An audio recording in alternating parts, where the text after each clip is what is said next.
That's amazing. He also is the #1 most admired senator in the United States Senate. They polled all 50 states, and of the 100 senators, he has the highest approval rating of all 100 senators. It's amazing.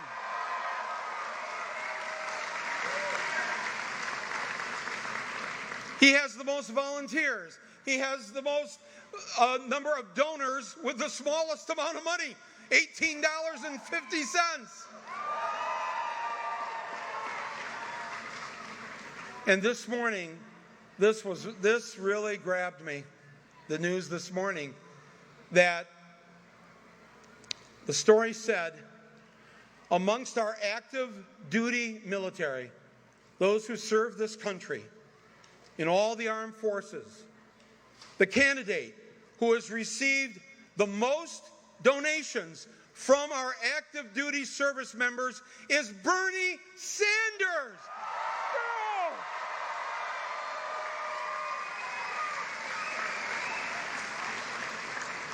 This is not surprising, though. What he has stood for, what he has fought for over the years. I mean, you go back, you can look this up online. There's a picture of him from 1963. I think he's 19 years old. He's in college. And he's being arrested by the police at a civil rights demonstration, 1963.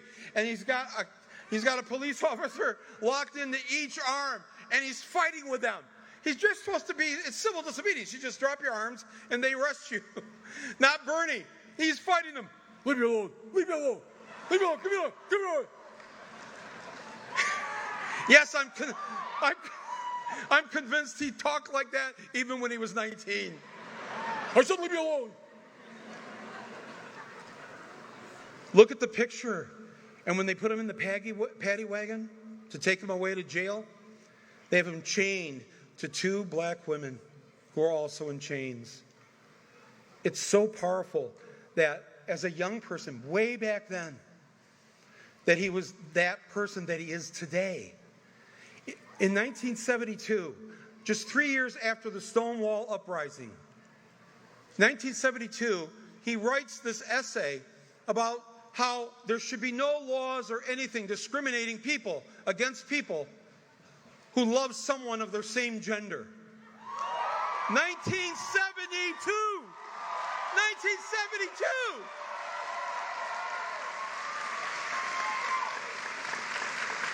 I gotta tell you, I was alive then, and I'm pretty certain the term gay rights didn't even exist.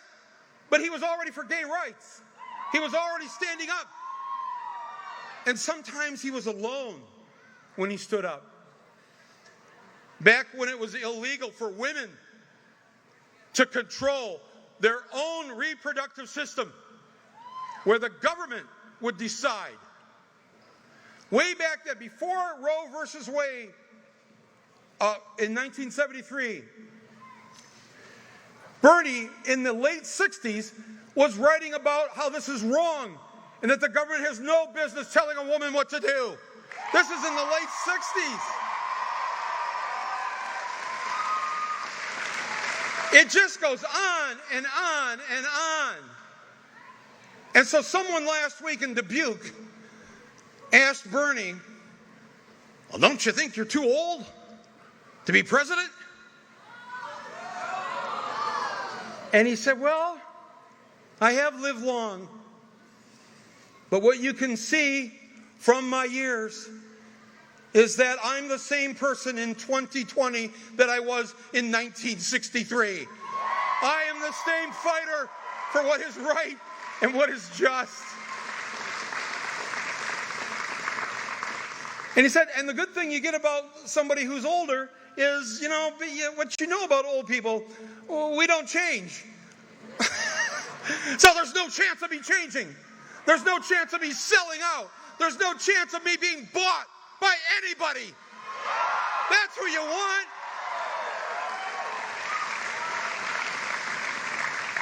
I watched that Dubuque thing and I thought, man, I'll tell you what's too old. $7.25 an hour. That's too old.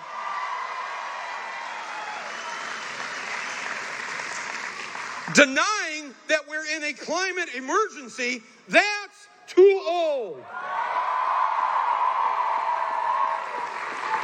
Women not being paid the same as men, that's too old.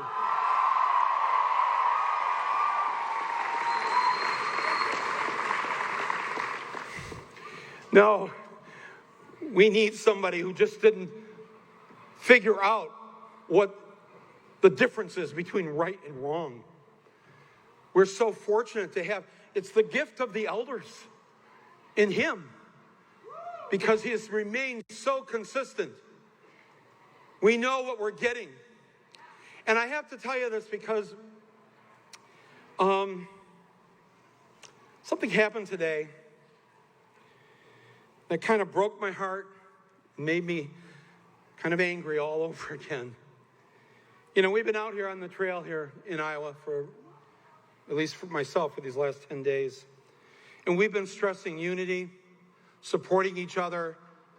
We all got to come together at the end when the primaries are over and remove Donald J. Trump. So,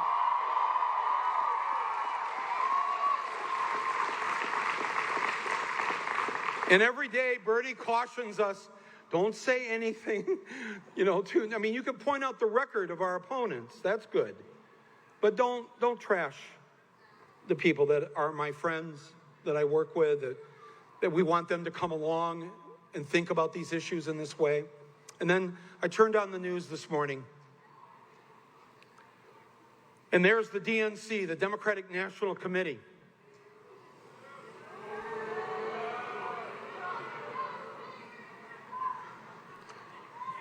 You know, we already have enough to fight with Donald Trump and these enabler Republicans and corporate America and the banks and Wall Street.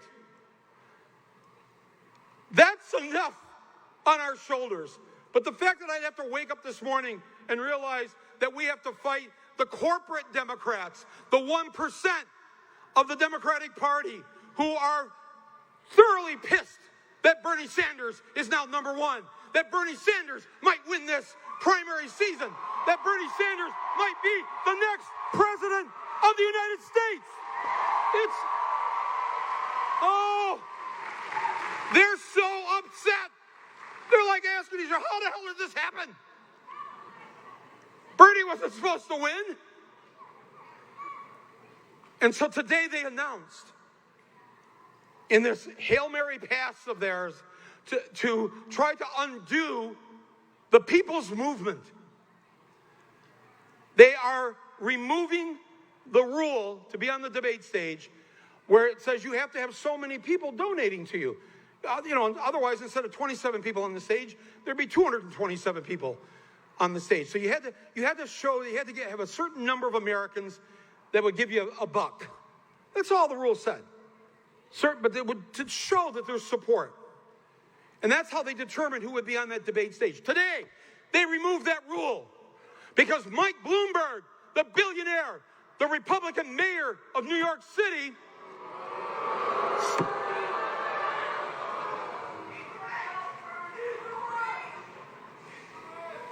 they're backstage going, oh God, what's he going to say?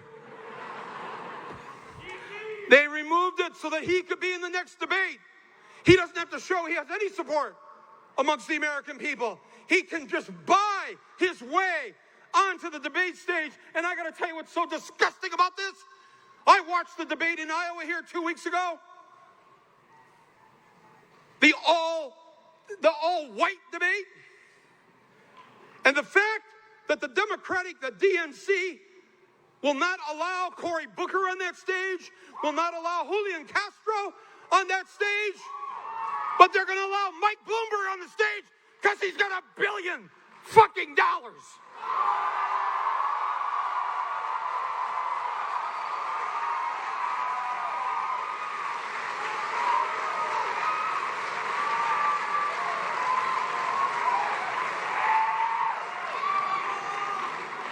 I'm sorry. Those days are over. Those days are over.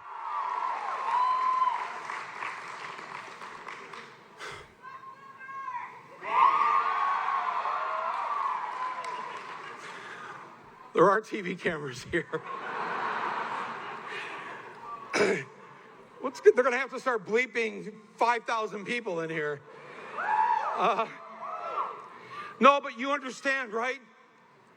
And that's why, see, this is why on Monday we have to elect Bernie. Because if not, we're just stuck in the same old rut where the corporate Democrats, Goldman Sachs, becomes the #1 contributor to the person running for the Democratic nomination for President of the United States. We have to stop this. We don't get anywhere with it. Every time I saw the commercial for Joe Biden today on TV, and I'm like, it said, you know what he said? Vote for me. I'm the safe candidate. I'm your safe choice. I'm like, what? That's how low the bar is right now? You just have to be safe? You just don't have to be on work release. You're not on a list of offenders. You're just safe. I mean, seriously, if you're single and you're on Match.com or any of those dating sites, if you saw a guy write in his profile, I'm safe, whoa, you're not safe.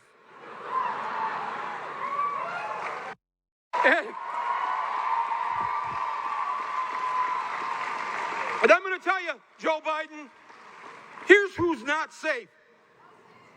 Those who voted to send us to invade the nation of Iraq. You did that, Joe Biden. You're not safe. Every time that we have run a Democrat who voted for the war, Kerry, Hillary, and now Biden, we've lost. We lose when we put these Democrats on the ballot in November. I'm tired of losing. Aren't you tired of losing? I want an end to this right now. I don't know. It's, and they say, you know, something else I figured out this week here in Iowa. Bernie can't win. Bernie can't win. Bernie can't win. Bernie can't win. Well, I like Bernie, but he can't win. Really? Really? That's why he's #1 in all these polls. That's why he's the most beloved elected official in the country. That's why. No, I'll tell you, actually, I believe that's our only chance to win because we need a fighter in this race. We need the Trump stopper. We need the Trump slayer. We need the person who's going to end the madness, and that is Bernie Sanders.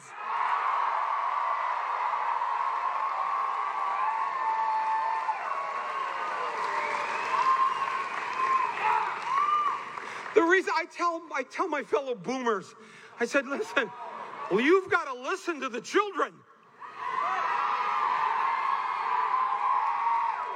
And I'll tell you why.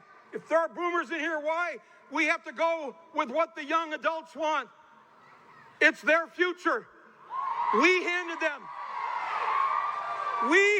them a life where though we, at our age, we went to college for free. Or nearly free, right? Boomers, anybody in here? Right? How much did you pay? How much did you pay when you went to college? $250 a semester. All right, security, protect him. Protect. You've got people in here with $10, $20, $30, $40, $50, $60,000 of debt, and they just found out that you and I and everybody else our age went for fucking free. He was brave enough to tell you the secret. But see, that's the world we've given them. At 22, we put you in a debtor's prison for the next 20 years of your life, 30 years of your life, working off this student loan debt. That's wrong that we've done that. It's wrong that we've left them with a planet where they're going to choke to death, where they're going to drown. That's wrong. It's wrong. And look, I know we did a lot of good things. boomers. But now there's a reason they mock us. Okay, boomers. And that's because they figured out that we've fucked them over. We've left them with a dirty, disgusting planet. We didn't. So listen, but here's a way out. Here's something we can do so that they'll take care of us in our old age. Vote for Bernie. Vote for Bernie.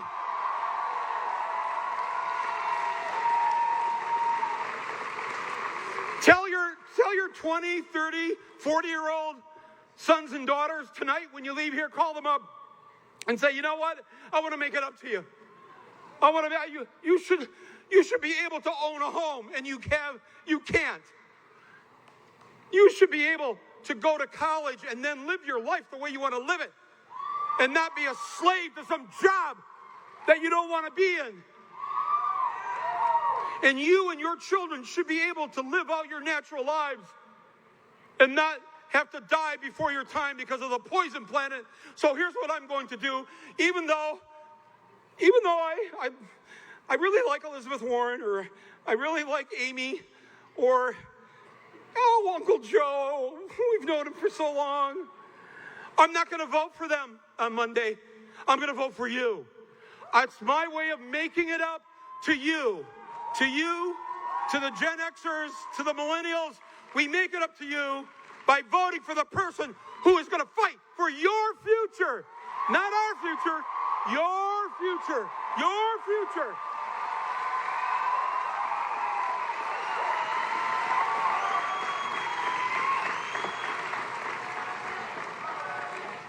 Bernie! Bernie!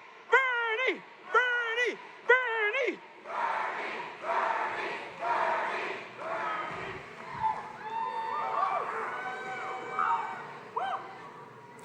And I just want to say one more thing about whether this is really a democracy. I want to believe that it is. But there's something terribly wrong when the person that we vote for, the person that gets the most votes, doesn't walk into the White House as the next president of the United States.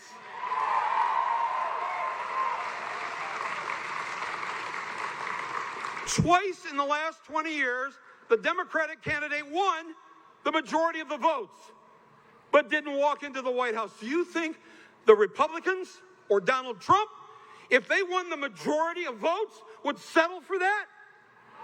No. But we're like, what is it with us? What is it with, yes, I know we're the people of peace and love and kindness and all this, but we have to back that up with some fight in us. We have to be able to say, no, sorry. Sorry, not sorry.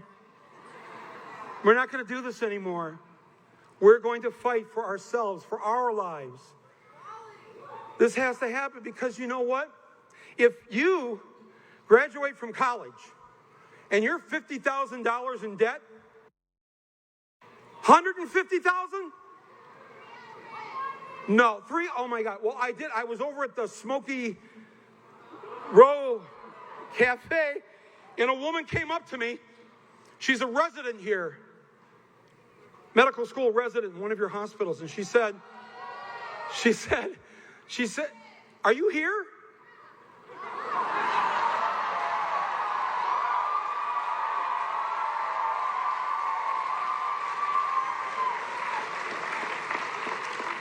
Only in Iowa. Everybody knows everybody. All right, I forgot your name. It was...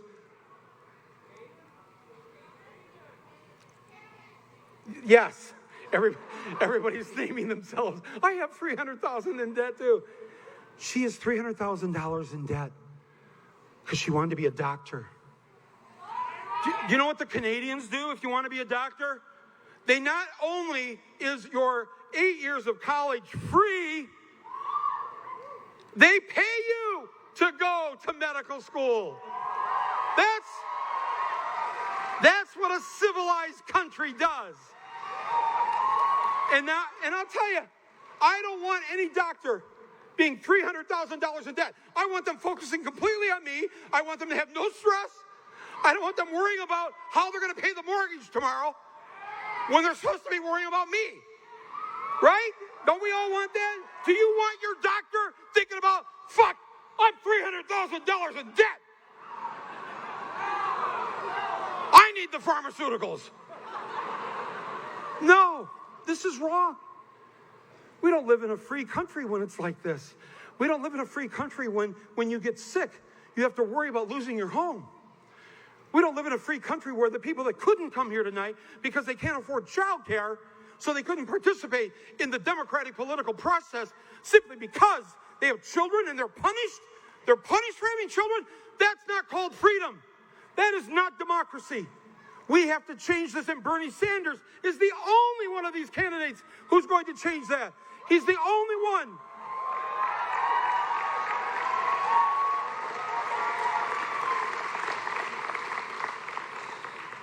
How are we doing over there?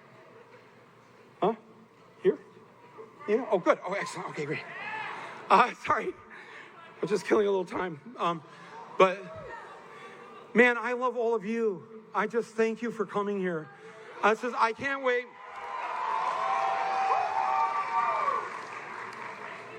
I can't wait to go back to Michigan and tell people that the Hawkeyes and the Cyclones and the Panthers. Who else? Who are they? At Clive University? No. The Bulldogs. Yes, of course.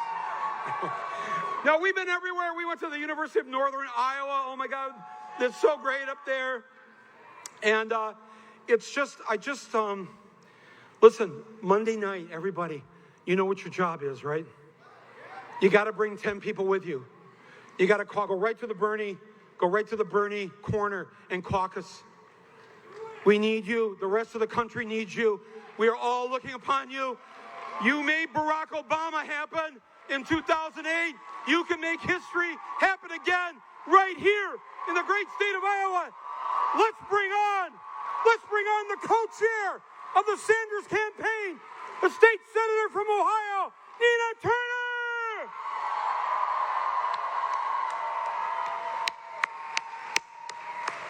Here she is.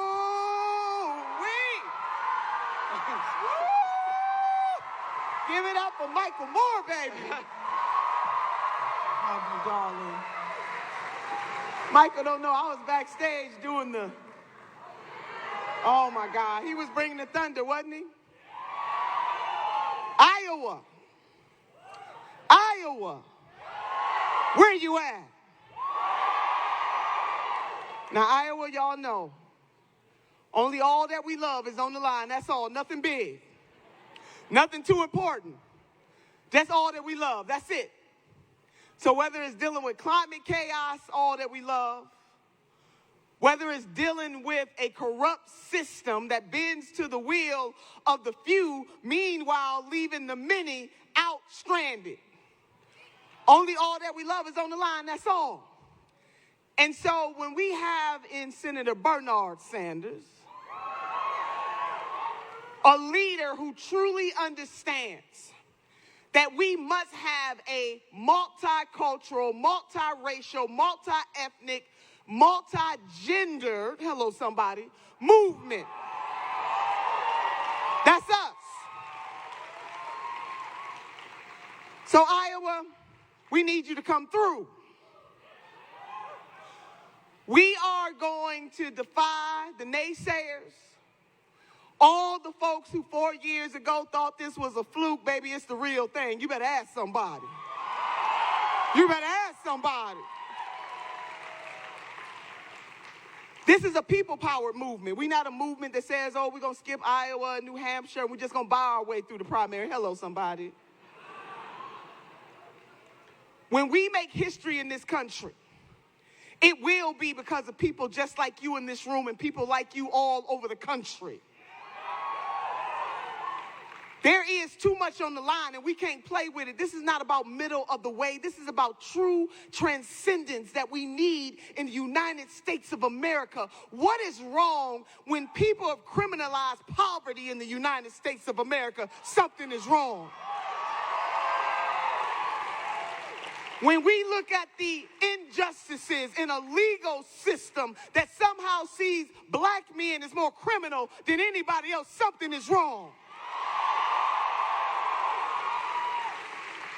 We need some justice.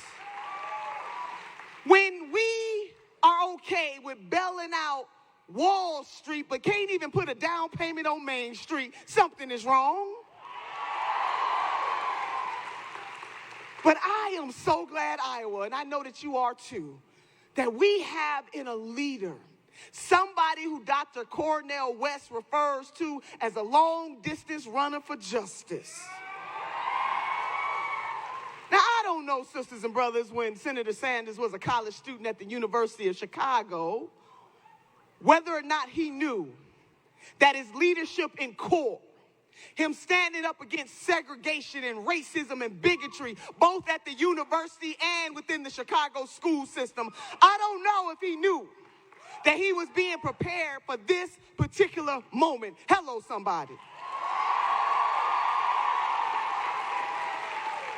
Now, Iowa, you know I love to tell them to roll the tape, baby. Roll the tape, hashtag receipts. Because when we align his record up against other folks' records all along the way from the 60s to the 70s and the 80s when he was mayor in Burlington. Come on, somebody. In the 90s when he was in the House of Representatives. Come on, somebody. In the 2000s. Long-distance runner for justice. And that's the kind of leader that we need. Now, all of you all know that I hail from a Christian tradition. And there's something in my upbringing that says the following: you will know the tree by the fruit that it bears.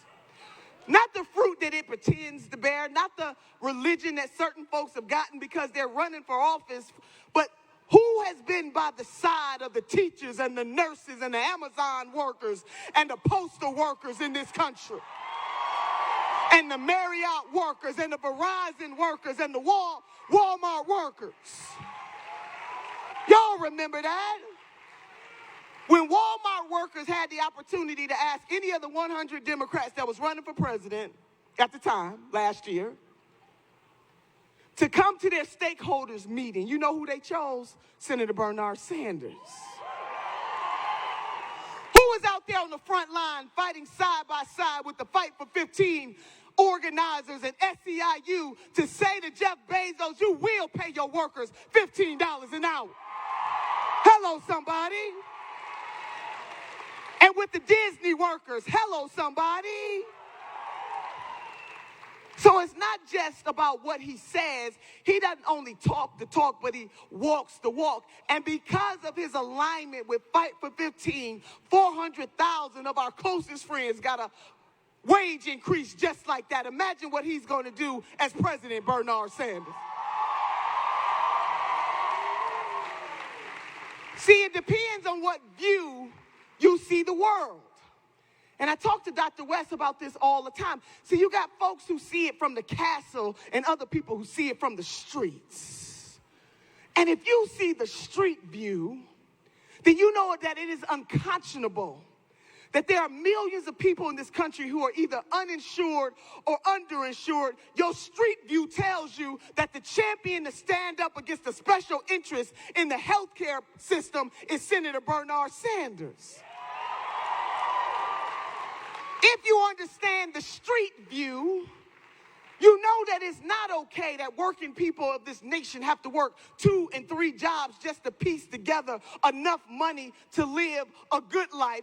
It's about the castle versus the streets. And I'll take the streets any day of the week. Hello, somebody. We need a street view president. We need somebody who's out among the people on a regular basis, who doesn't just live up in the castle and get comfortable in the castle, but understands that far too many people in this country suffer under a system that is corrupt, that is rigged, and unfortunately, we got a president in office who done more rigging and less draining of the swamp than anybody I've seen. So only all that we love is on the line. Iowa, can I tell you, I was in Las Vegas, Nevada, and I met a family. They introduced me to their 18-year-old daughter. And their daughter has a condition, a health condition, that requires her to have medication that costs $1,600 a month. Did you hear what I just said, Iowa? $1,600 a month. Now, you would think that those who navigate the pharmaceutical industry would understand that that is wrong all day long. But you know what they just did this year? They increased the amount for certain pharmaceutical drugs in this country. See, they really don't care if we live or die, but we got an answer for them coming in 2021.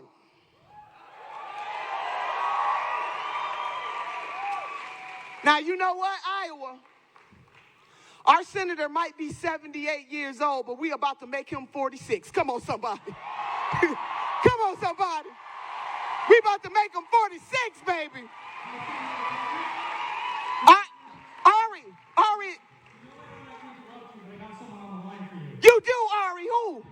Who?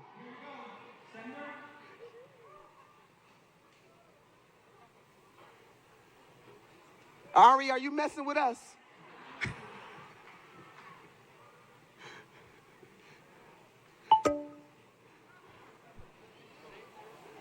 Hey, are you there? Hey, Senator. How we doing? Woo.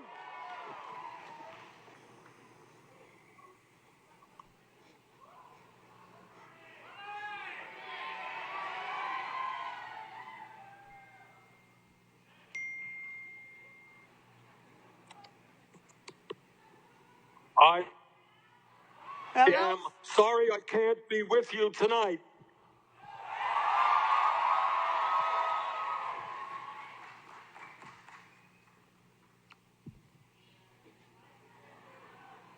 Ari, how we doing?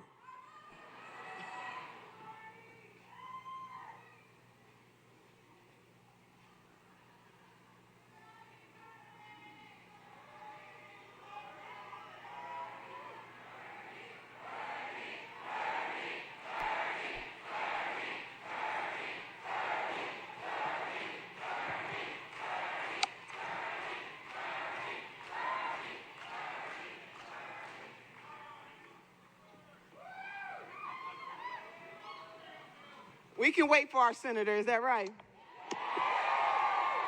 Yeah, he's in D.C. fighting for us, is that right? Yeah, we can wait for him.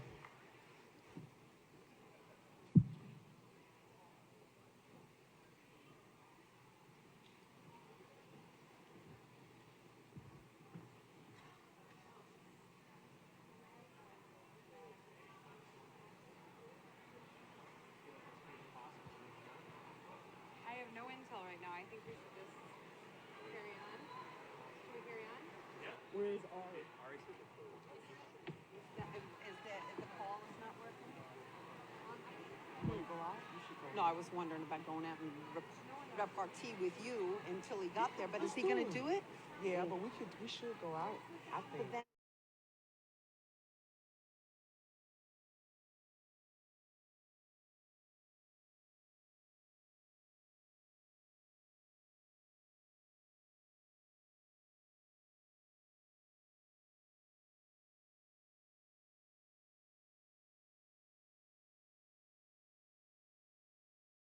The next best thing to Senator Bernard Sanders, that's Dr. Jane Sanders. Come on, somebody.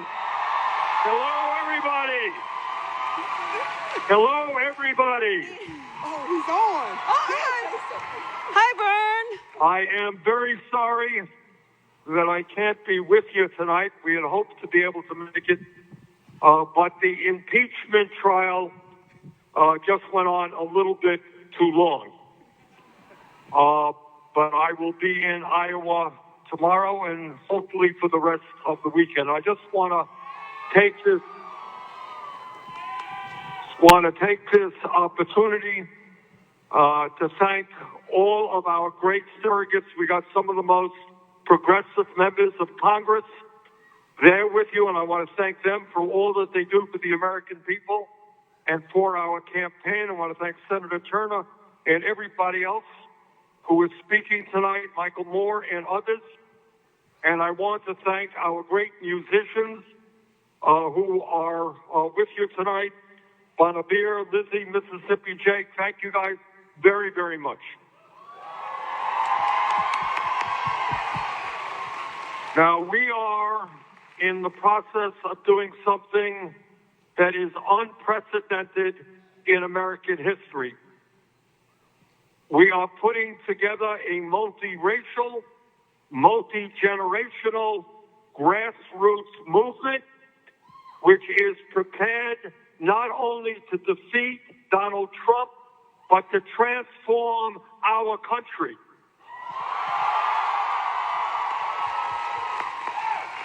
And what our movement is about is creating a government that works for all of us, not just wealthy campaign contributors and the 1%.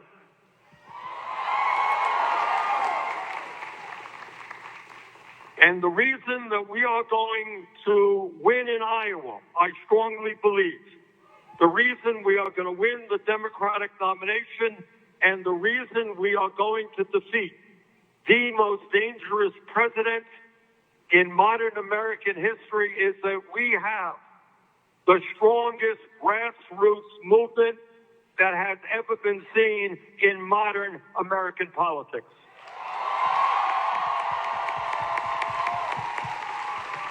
And tonight, I want to thank the thousands of volunteers in Iowa who have been knocking on doors in bitter cold weather, who have been making phone calls, and who have been using social media. At the end of the day, the way you win elections is by person-to-person contact, and we have knocked in Iowa alone on hundreds of thousands of doors. That's what we are doing, and that's how you win elections. And the other reason I believe we are going to win in Iowa and win throughout this country is that we have an agenda that speaks to the needs of working families across America. We believe that if you work 40 hours a week, you don't live in poverty. Raise that minimum wage to $15 an hour.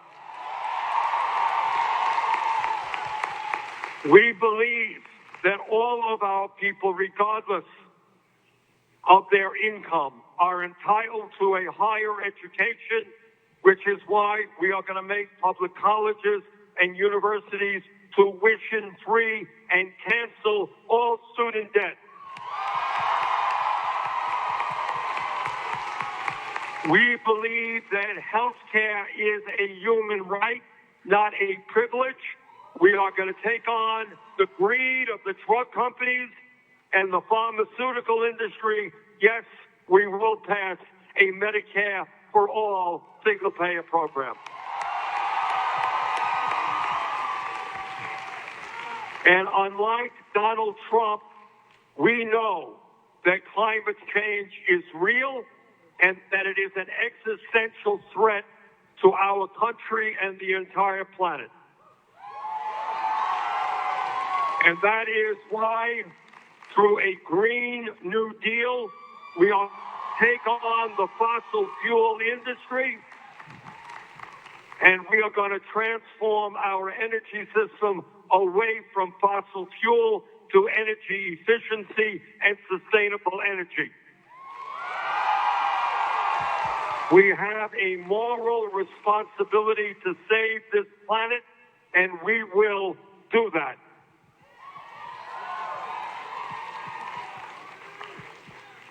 And we understand that there is something fundamentally wrong when we have a broken and racist criminal justice system that has more people in jail than any other country on earth, disproportionately African American, Latino, and Native Americans. And that is why we are going to end the so-called war on drugs and legal marijuana in this country. We are going to expunge the records of those people arrested for possession of marijuana. We are going to end private prisons and detention centers in America. And when we talk about broken systems, we know that we need comprehensive immigration reform and a path towards citizenship for all of the undocumented. And on our first day in office, we will reestablish the legal protections of the 1.8 million young people in the DACA program. And under our administration, federal agents will never be snatching babies from the arms of their mothers.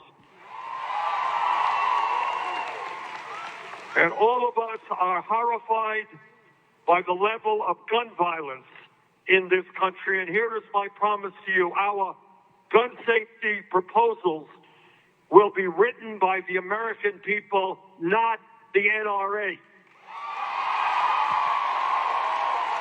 And we will have universal background checks, end the so-called gun show loophole and the straw man provision, and together we will ban assault weapons, the sale and distribution of assault weapons in America. And when we talk about the rights of the American people, you understand and I understand that it is women in America who must control their own bodies, not politicians.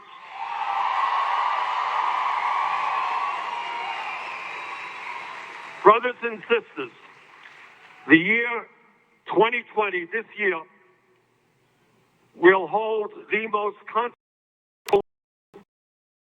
in history of our country. We are taking on a president who is undermining democracy, a president who believes that he is above the law, a president who is a pathological liar, a president who is a racist, a sexist, a homophobe, and a xenophobe.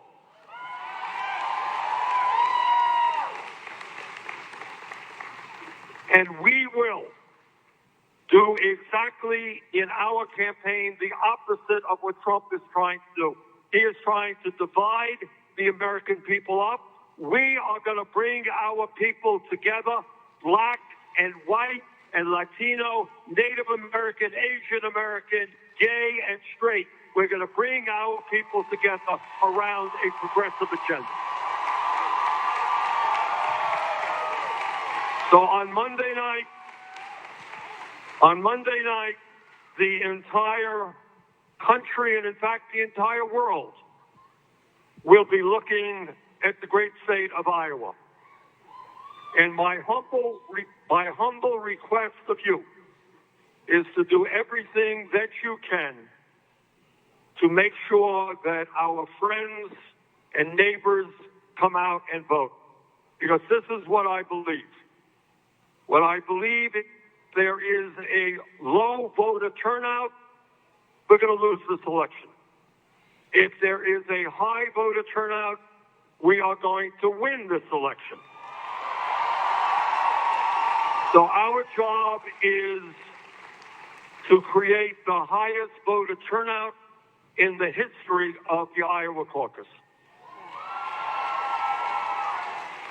Lastly, but certainly not least, I want to thank one of the speakers tonight who happens to be my beautiful wife, Jane. We've been married. We have been married for 31 years. She is the brains in the family. She is my inspiration. And I thank her for all that she has done for the last 31 years and for what she is doing right now. So, Thanks, Vern. So at this pivotal moment in American history, let us go forward. Let us stand together. Let us defeat Donald Trump, and let us transform this nation. Thank you all very, very much.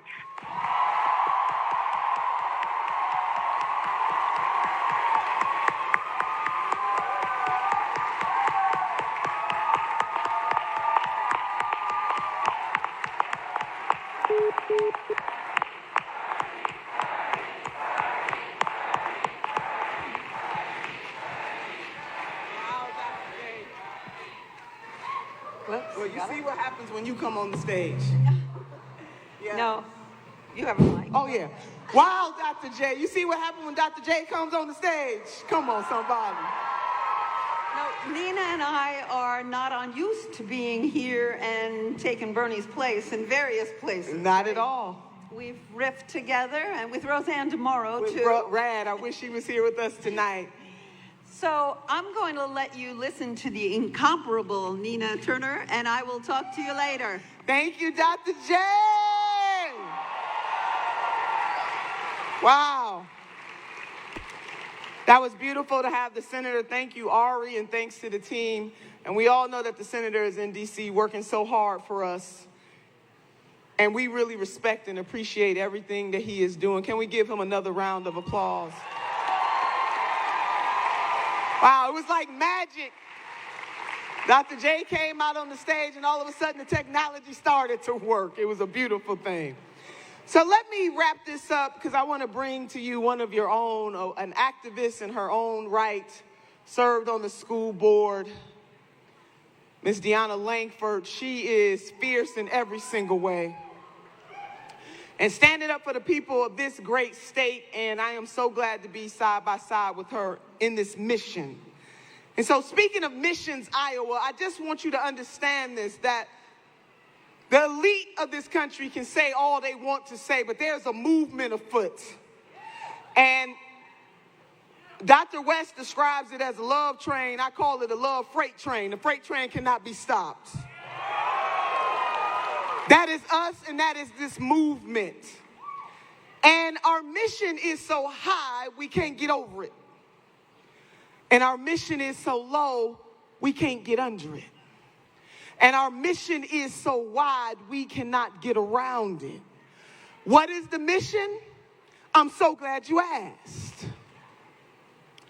Our mission really is to ensure that in our lifetime and in the lifetime of future generations, that people in this country, no matter what background they hail from, are able to live a good life. Our mission is to determine that if we stand up for the least of these, our sisters and our brothers, we stand up for ourselves. Our mission is this, is that we deserve in this country a lot more than we have ever gotten. And thank God that Senator Bernie Sanders had the courage and the intestinal fortitude to run and say that to us in 2016. It brings us to this moment right now. Right now. You deserve it, Iowa.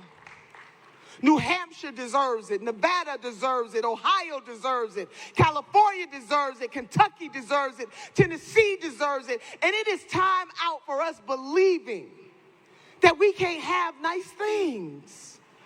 And I mean this, when we are asked to bail out Wall Street, nobody asks about how much it costs, but when it's time to put a down payment on Main Street, folks asking questions about how much it costs. Well, you know how much it costs? If we stop giving $1.6 trillion tax breaks to multi-billionaires and corporations, we'll have enough money to fund some stuff.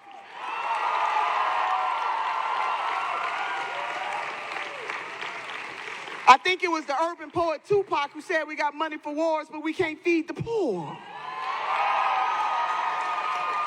What are our priorities in the United States of America? It needs to be you and your family and your community. I'm going to tell you something. I want for you what I want for my family. I want for you what I want for my community. I want for you, Iowa, what I want for the great state of Ohio. I want for our nation what we want our other brothers and sisters all over this world to have, to live a good life. And part of that starts with ensuring that we do all that we can where we are with what we have to help transcendence come to this nation. We are going to have naysayers, baby, but we're not going to listen to the naysayers. We're not going to look to the left or to the right, but it is straight ahead.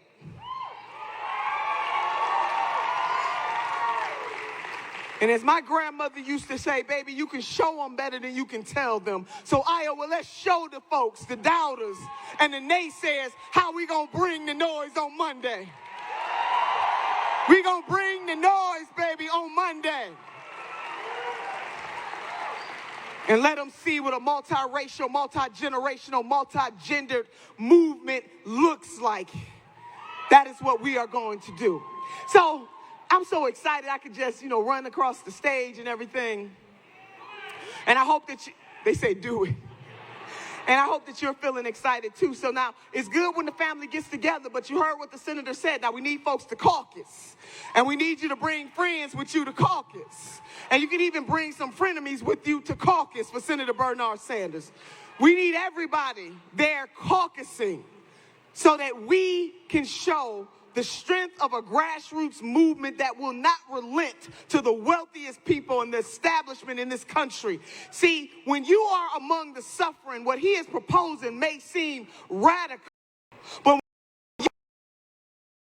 clean food, the clean water. When you are the one who have to look into the eyes of your children and not be able to decide whether or not they can go to college or not. When you are the one that have to work 2 and 3 jobs. If you are the one that doesn't have good public transportation. If you are the one that cannot afford your pharmaceutical drugs. Then what the senator is proposing is not radical, it's right on time. It's right on time.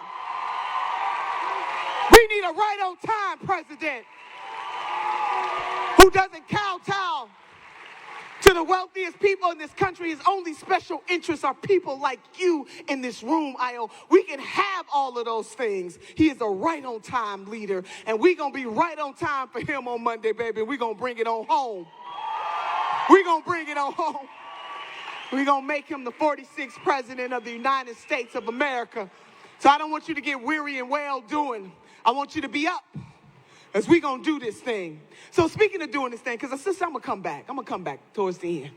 But I want to bring to you a sister of this great state, somebody that has served the children of this state as a member of the school board, somebody that takes it to the streets on the regular basis, somebody that understands that in order for us to have what is right, what is just, and what is good, that we got to be willing to stand up and put something on the line. Iowa, can you give a big, warm welcome to one of your own, Deanna Langford?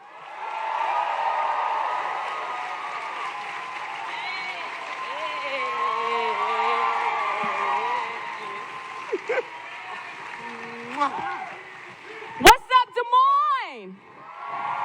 Good evening, good people. That is weak. Come on, y'all. We got 3 days till this caucus is. What's up, Des Moines?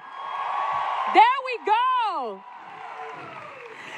Tonight, we have the privilege, and I mean the extreme honor, to host some of the baddest women our country has seen to date. These 3 women, each in their own individual right, is a powerhouse.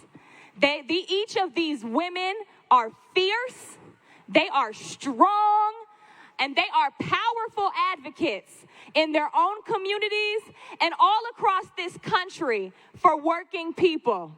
So I need y'all to help me welcome these ladies, these powerhouses to the stage. Y'all don't let them down. We got to show them how excited we are to have them here with us. Are y'all going to help me welcome them, right? All right. Without further ado, please first help me welcome Congresswoman Ilhan Omar.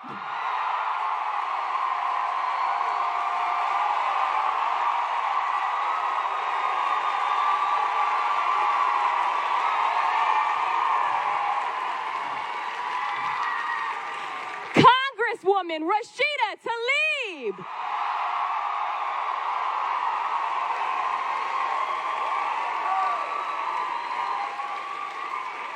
And last but certainly not least, Congresswoman Pramila Jayapal.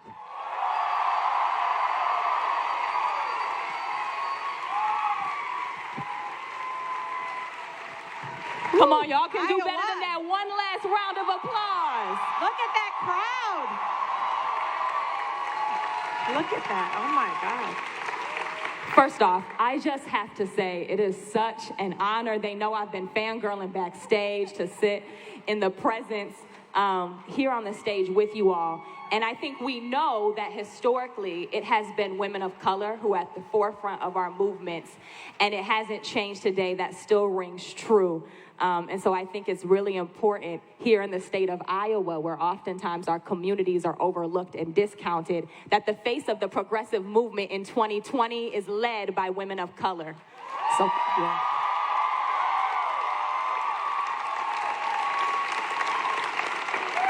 So tonight, we're going to take some time just to learn a little bit more about each of the work they're doing and their thoughts on this movement as we head into our caucuses and set the tone for the entire country, Iowa, all right? All right. So Congresswoman Tlaib, let's start with you. You have taken on environmental injustice in both your home community and on the federal level. And in September, you called out Marathon Petroleum for an oil vapor leak that led to the hospitalization of 2 workers in your home community. When these companies make these irresponsible decisions, we know that it hurts poor and working class communities the hardest. Can you tell us about the work that you're doing and how we as everyday people can stop these companies from wreaking havoc on our communities? Yeah, I want folks to know what's incredible about just even me being a member of Congress. I was on the front lines for so long, fighting back in what my community would call the EPA and the Michigan Department of Environmental Quality, permission to pollute. And this was before Flint, before we knew that children were being poisoned by lead in the city of Flint. We were fighting companies like Marathon Petroleum Oil, as well as the Koch brothers who were dumping petroleum coke on the riverfront. A billionaire that owns a private bridge in Detroit that had 10,000 trucks rumbling through the local streets, near our parks, near our schools. One of the incredible things that we've been able to do is start this thing called We Have a Right to Breathe campaign. And it's so centered in what we see with the Green New Deal, right? About really having frontline communities, vulnerable communities at the table.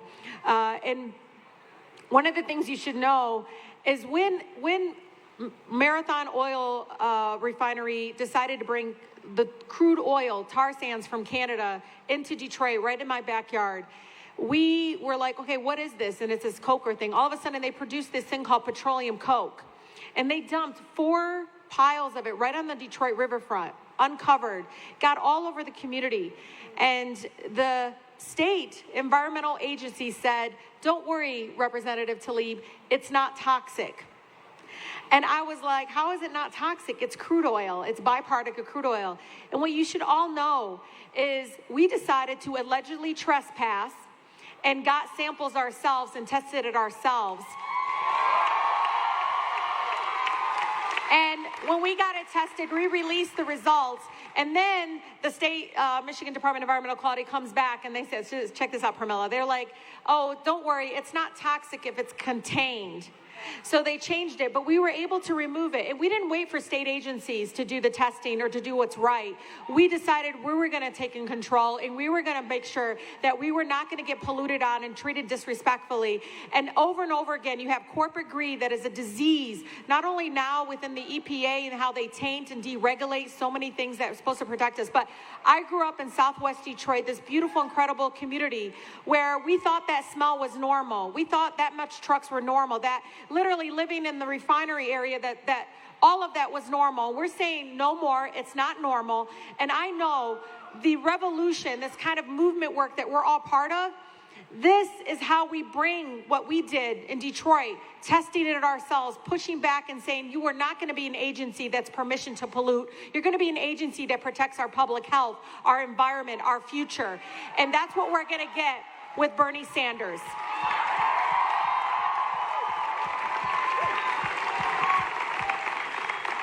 Congresswoman Omar, this next question is for you.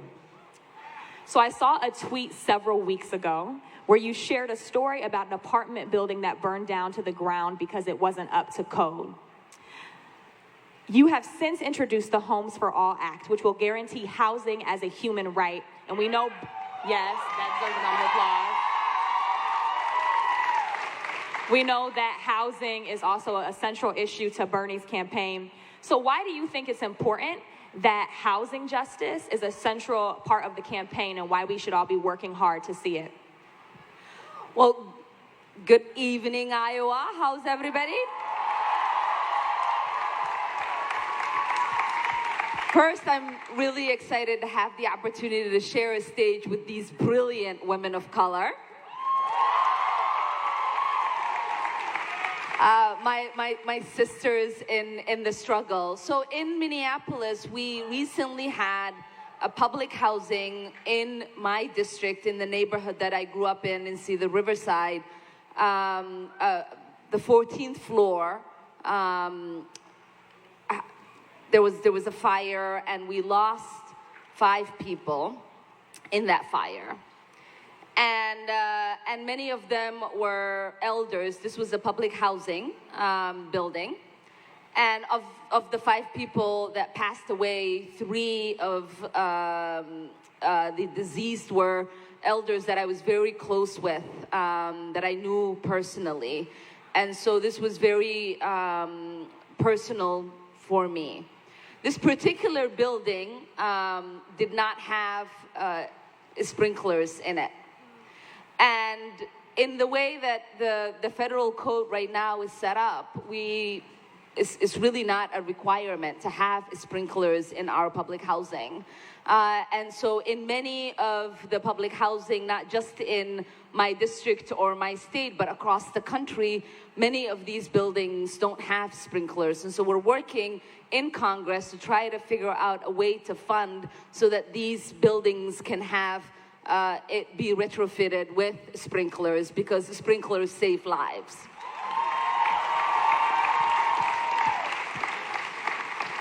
And it is important for us to recognize, just because you are poor, your life is not less worthy.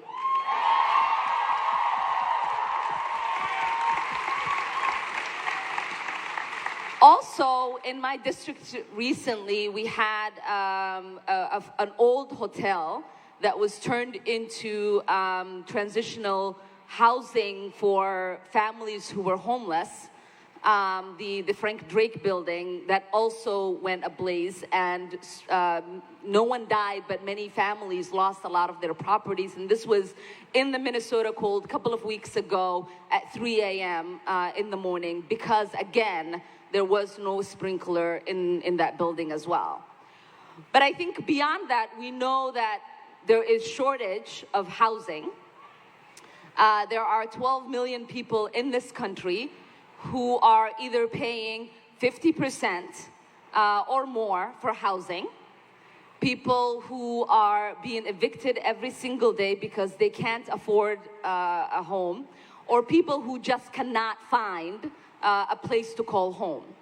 And so we created a bill that will invest $1 trillion in the creation of 12 million new homes in the next 10 years, because we recognize that the federal government has clearly disinvested since the 90s from building public housing, affordable housing, and it's important for us to realize that here in the United States, no one truly should be homeless. Especially in cities like Des Moines or Minneapolis, it's frigid cold weathers. When I first came to the United States, I remember one of the first things that I saw was homeless people sleeping on the sides of Manhattan when we arrived in New York. And I remember turning to my father and saying, "This doesn't look like the America you promised." And my father said, hush, child, we're going to get to our America. Because the America that we were shown in the orientation tapes when we were coming here from the refugee camp in Kenya had beautiful homes with white picket fences, happy families eating a full meal in their beautiful living rooms. It had happy children getting on the bus to go to their beautiful schools. It had pictures of amazing malls, mega malls. It had pictures of beautifully built bridges and highways. It was a picture of abundance. Now that's the ideal. That's the America we all know we deserve. But our reality is full of homeless people. Our reality is full of families who have moms and who are going or lunch or breakfast just so that they can have enough for their children. Our reality is full of kids who are showing up to schools that are full of mold and leaking rooftops. Our reality has children who are facing drills every single day to learn about how they can escape being shot in our schools. Now, as an immigrant, someone who's only been here a little over 2 decades, the America that the American exceptionalism we export to the outside world is very much still alive in my head. And I want us to live that exceptional in the United States. And so oftentimes when I point out the discrepancies between the ideal America and the reality of the America we live in, people will say, Ohan is anti-American. Well, I don't understand what is anti-American about wanting fully funded schools. What's anti-American about wanting our children to be fed? What is anti-American about wanting people to be housed? What is anti-American about wanting people to not die in endless wars? What is anti-American about wanting to make sure that people have full access to our constitutional guaranteed rights? The people who call me anti-American are projecting. Because those of us who fight for the America we deserve, like Bernie Sanders, are pro-American. And the people who think that we should be stepping on the necks of everyday Americans so that corporations and the wealthy could put money in their pockets are the ones who are anti-American.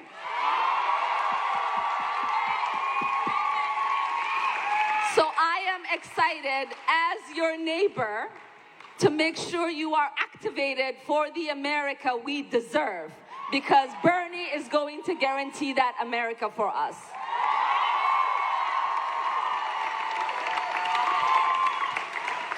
You're going to take me to church in here. Thank you, Congresswoman Omar. And finally, Congresswoman Jayapal. You have been a fierce proponent for a Medicare for All system, and you currently co-chair the Progressive Caucus. Why do you believe our progressive movement is growing? And why do you think Bernie Sanders is the progressive candidate that is going to lead us in transforming this country? Well, hello, Iowa. How you doing? How you doing? Why is our progressive movement strong? Just look at this room. Look at this room. Look at this stage. It is really an honor to be here with my sisters in struggle, including our incredible moderator. And, You know, I got my start as an organizer. I never thought I would be in politics. Like Rashida, one of the things that we have in common is I don't think any one of us was thinking we were going to be in Congress, much less an elected office. I, after 9/11, started organizing around all of the civil liberties abuses of the Bush administration. We sued the Bush administration. We won. We stopped the deportations of 4,000 Somalis across the country. Thank you. Thank you. And that's how Rashida and I met, because she was an organizer too. And when I think about the progressive movement and the strength of the progressive movement and what Bernie Sanders is talking about, he is talking about being organizer-in-chief, which means there is an organizing movement across the country fighting for that ideal America, fighting for us to have justice in our homes and on the streets and in our workplaces. And for me as a progressive, I like to say that being progressive just means that you're the first to the best and most just idea, right? Because I remember fighting for a $15 minimum wage. Now, Bernie Sanders was fighting for a living wage back in 1993, by the way. But Seattle became the first city in the country to pass a $15 minimum wage, and I was on that committee that made that happen. But that happened because there was a movement of fast food workers who walked out on their jobs and took the risks in New York City, in Seattle, in places across the country. They were the ones who built that movement that allowed the rest of us then to activate and to actually get policy passed. And what I realized, because forming the largest immigrant advocacy organization in the state, one of the largest in the country, being arrested in civil disobedience protests 3 times, because I believe we need a lot of tactics in our toolbox, and we need to make sure we're using policy advocacy, but also civil disobedience, protests. There are all kinds of ways that the progressive movement is organizing. And what Bernie Sanders has understood is that we need to move way past the myth of the likely voter to the truth of every voter. And so that activation of an expanded electorate, that election of more women of color. Let me ask you this. Does anybody know how many women of color have been elected in the history of Congress? Out of over 11,000 members who have been elected to Congress, you got a guess for how many women of color have been elected? Somebody said less than 10. 79 in the history of the country. And here's 3 right here. Okay? So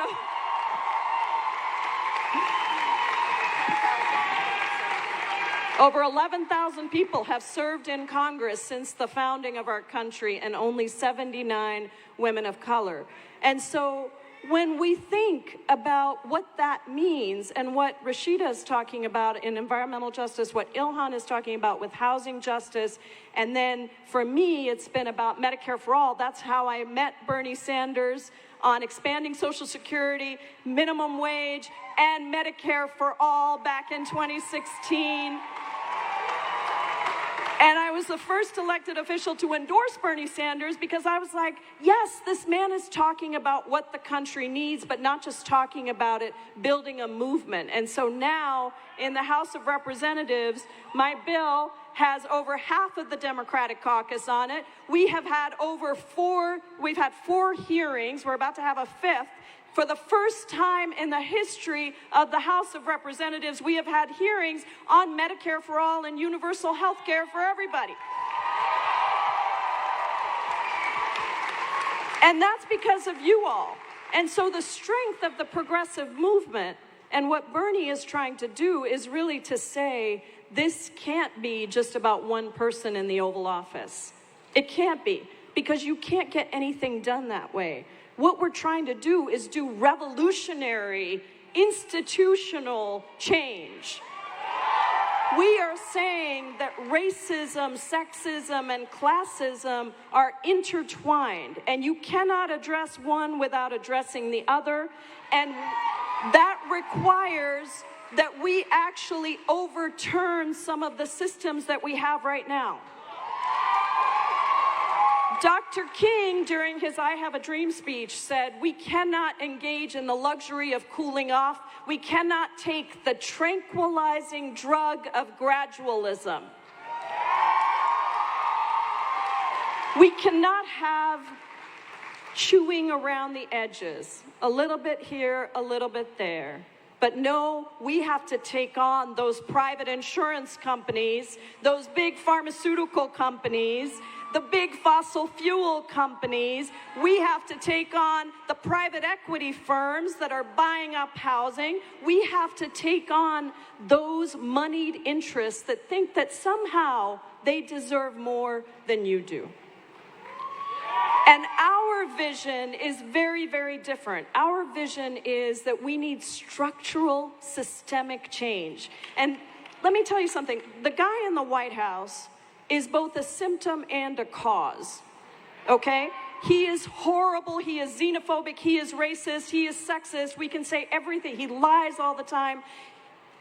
But he is both a symptom and a cause. He got elected because there's too much suffering across the country. And the progressive movement that Bernie is building and that you are building is actually part of fixing those structural problems that somehow have only 3 people in the country, 2 of whom live in my state, having the same amount of wealth as 160 million people. That is wrong, and we will not accept it. And Bernie Sanders is going to change that. And this movement for progressive change and a diverse Congress and members who are actually representing the people, and every single one of you in the room that is going to stand up and go out and make sure that people turn out to this caucus on Monday. That is what is going to change us. That is what revolution is about. That is what it means to bring around systemic change. And it's up to you, Iowa. No pressure, but we got 3 days. And what happens in Iowa does not stay in Iowa. What happens in Iowa goes to New Hampshire and goes to every other state across the country. So we are counting on you to turn it out for Senator Bernie Sanders, the next president of the United States of America.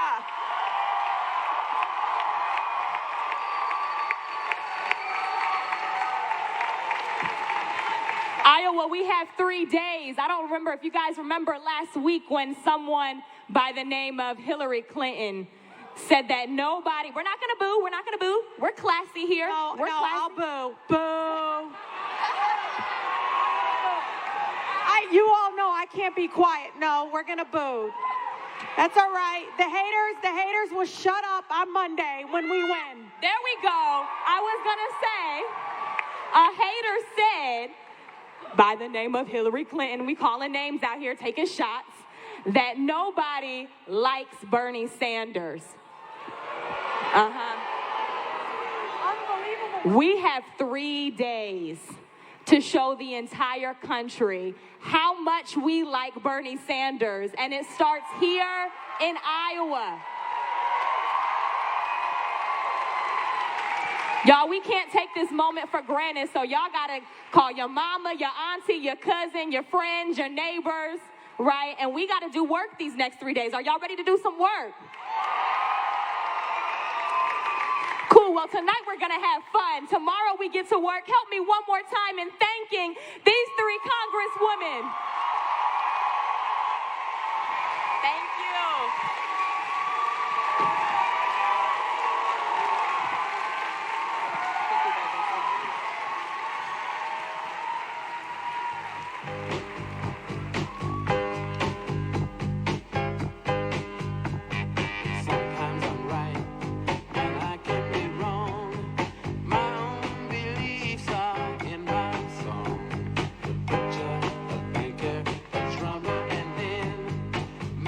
No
horizon.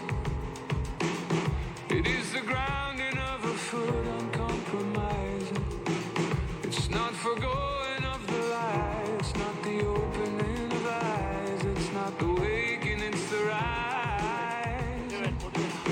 It's not the shade, we should be past it. It's the light and it's the obstacle that casts it.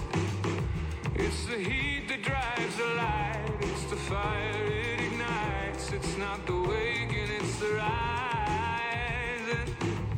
It's not the song, it is the singing.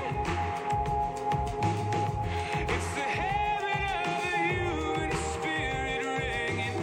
It is the bringing of the line, it is the bearing of the rhyme. It's not the waking, it's the rising. And I could cry power, power.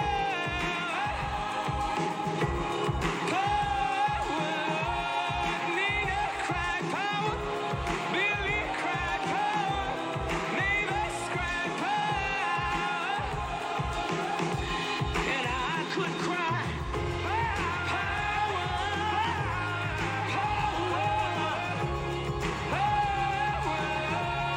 Curtis cried power, Patty cried power, Nina cried power. It's not the war, but what's behind it. Lord, the fear of fellow man is a mere assignment, and everything that we're denied by keeping the divide. It's not the waking, it's the rising. And You know her as an educator, a social worker, a mother, and a grassroots activist. But tonight, we are so proud to introduce her as the next First Lady of the United States. Please welcome back to the stage, Dr. Jane Sanders.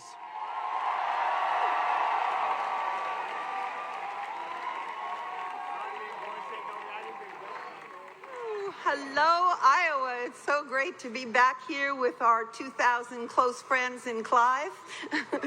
So thank you so much. Boy, these women are amazing, aren't they? So I want to just take a little while before we hear the incredible band to tell you a little bit about Bernie the man.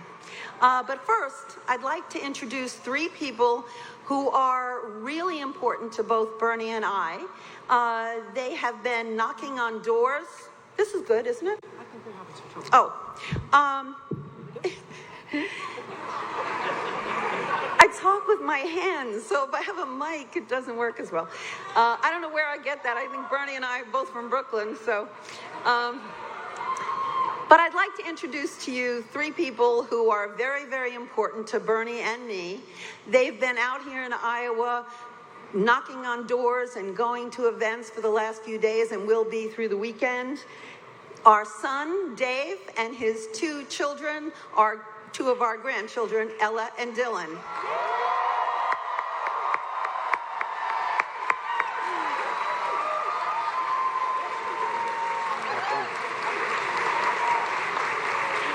They didn't want to give the speech.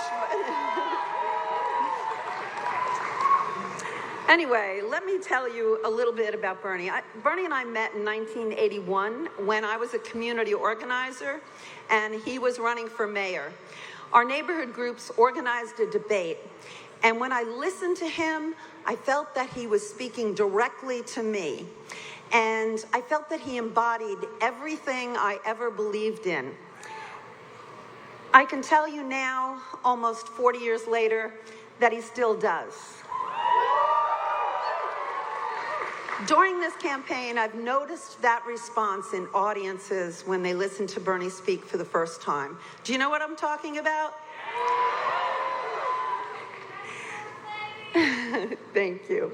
I can tell you that Bernie is as honest as the day is long and as consistent as the sun rising. I think it's important for voters to know that, because especially at this time, I believe we need a president who we know is not just saying the right talking points today, but has a consistent record that shows he will deliver on what he says, that he says what he means what he says, and that's when he takes action. And that is exactly who Bernie Sanders is and always has been. The Bernie Sanders, who was a college student, was arrested for protesting segregation in Chicago, is the Bernie Sanders as president who will fight against institutional racism, who will reform our criminal justice system and enact a humane immigration policy. The Bernie Sanders, who was as a mayor, was frugal with taxpayers' money, but had his priorities in place and improved city services and created a people's waterfront, is the president, Bernie Sanders, who will deliver on a Green New Deal and transition our economy to renewable energy and effectively fight climate change. The Bernie Sanders, who in Congress fought the bipartisan efforts to cut Social Security, will be the president, Bernie Sanders, who not only doesn't cut Social Security, but expands it so that our seniors can retire and live in dignity.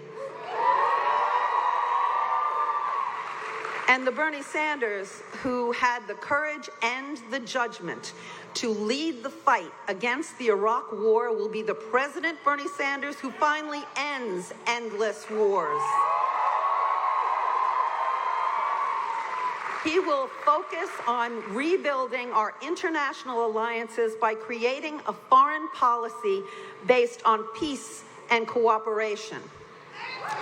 And the Bernie Sanders whose campaigns are funded totally by small donations, thank you all very much,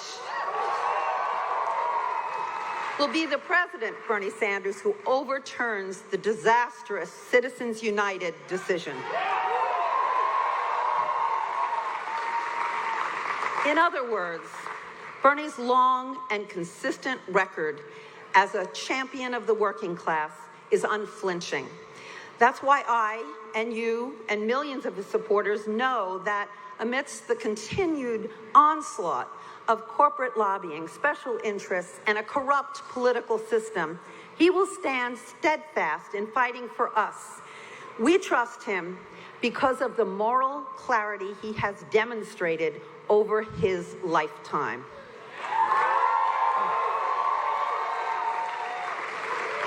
Now, we know it's not enough to just be on the right side of history. We have to defeat Donald Trump, the most dangerous president in modern American history.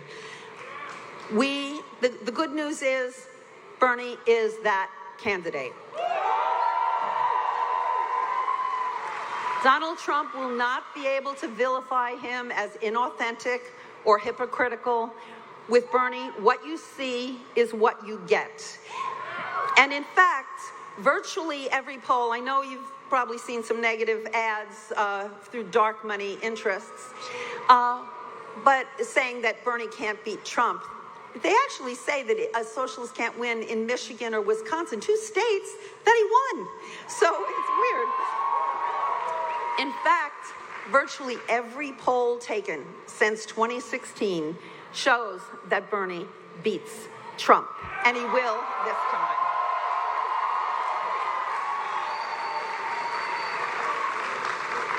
But beyond talking about defeating Donald Trump, we need to talk a little bit about Bernie's agenda, our agenda. For a while, his ideas, our ideas about decent wages, tuition-free college, Medicare for all, renewable energy, and criminal justice reform were dismissed as unrealistic. Will never happen. It's radical. It's extreme. That reality has changed. And a lot of it is due to you. It's due to the movement that started or that coalesced around the 2016 election.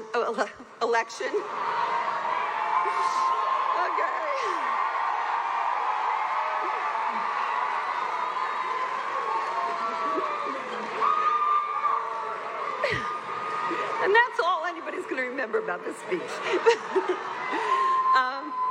But it's coalesced around this movement that was built around the 2016 election. You changed people's minds. All of us did not let the issues go. We said these things can happen.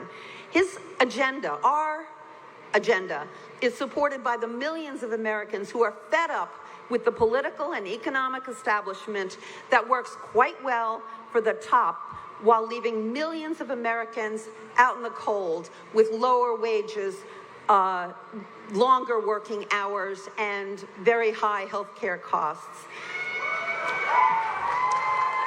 Bernie's agenda is supported by the millions of Americans who know it's not radical to make sure that universal health care is available to all of our citizens, just like it is in every other industrialized country in the world. And Bernie Sanders' agenda is supported by the millions of Americans that know we must not hold back the vast potential of America's young people due to $1.5 trillion in student debt. So during this campaign, Bernie and I have traveled the country, talking to people and listening to their experiences, hearing about their hardships, learning about their dreams. Clearly, we are a country at a crossroads. With our unique diversity, our yearning for a better future, but also our sadness at a political and economic system that is failing us. We've come face to face with inequality, poverty, racism, discrimination, and injustice that continues to hold our nation back from its promise and potential. People are beginning to realize that most of the difficulties they are experiencing are not due to personal failures, but they're a result of systemic deficiencies. They're recognizing that the system has to change. And that's the good news. Our job now is to reject thinking small in this great country when we have the courage to think big, when we have the courage to stand up united, to fight for the promise of America. None of our ambitions is beyond our reach. We are America. We went to the moon 50 years ago. Let's make a moonshot for justice for this generation. Transformational change will take place if we stand together, united by a common purpose, a coherent vision, and a robust policy framework. And with President Bernie Sanders fighting for the promise of working people across this country, we will get this done. Bernie has always been and will always be a fighter for you.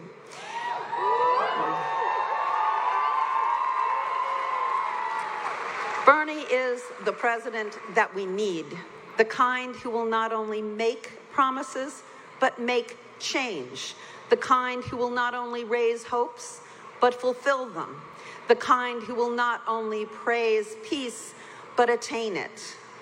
So my request of you is simple.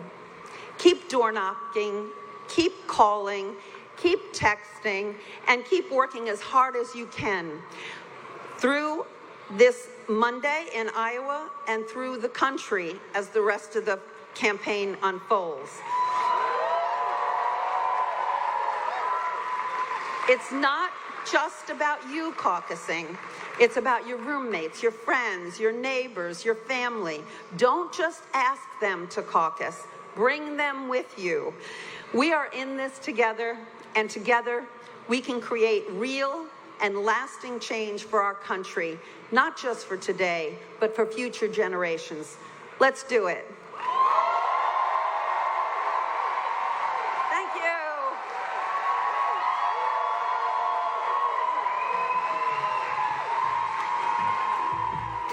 Whatever goes around eventually comes back to you.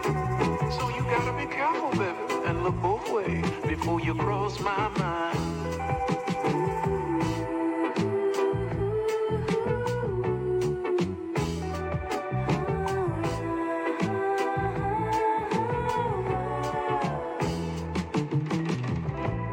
Did you ever wonder? Yeah, do you ever wonder what he might be going through on his own and the demons that he's facing alone? I hate that sometimes I can't go home and it just ain't the same on the phone, no. But everybody's gotta go, don't they? Yes, we do, baby. So if you need a hero, just look in the mirror. No one's gonna save you now, so you better save yourself. And everybody's hurting, everybody's going through it, but you just can't give up now, 'cause you gotta save yourself. Yeah, I gotta hang on, baby. The sun will come out. Nothing good ever comes easy. I know times are rough, but winners don't quit, so don't you give up. The sun will come out, but we've been struggling endlessly. Someday we'll find the love, 'cause after the storms, when the flowers bloom. Cali, what you mean? I take it offensive, 'cause I'm the hottest flower boy that popped up on the scene. Feeling better, better than ever, 'cause your umbrella. Sun is beaming on me like headlights beaming on Bambi. Now let's pretend the street is a room and you are a Camry, 'cause you draw me candy, the Tito to my Randy. Now let's produce some thrillers, my chocolate with your vanilla, The sun will come out. Nothing good ever comes easy. I know times are rough, but winners don't quit, so don't you give up. The sun will come out, but we've been struggling endlessly. Someday we'll find the love, 'cause after the storm, I know it's hard. Do you even really try? Maybe you could understand. And just open your mind when everything is passing by. And all you had to do was try. Yeah, all you had to do was try. All you had to do was try. Well, Des Moines, it's just about that time. Bernie 2020 is thrilled to introduce you to our headlining musical performance this evening. In English we say good winter, but tonight we can all say Bon Iver. Please give a big Iowa welcome to our neighbor from the north, Grammy Award-winning artist, Justin Vernon.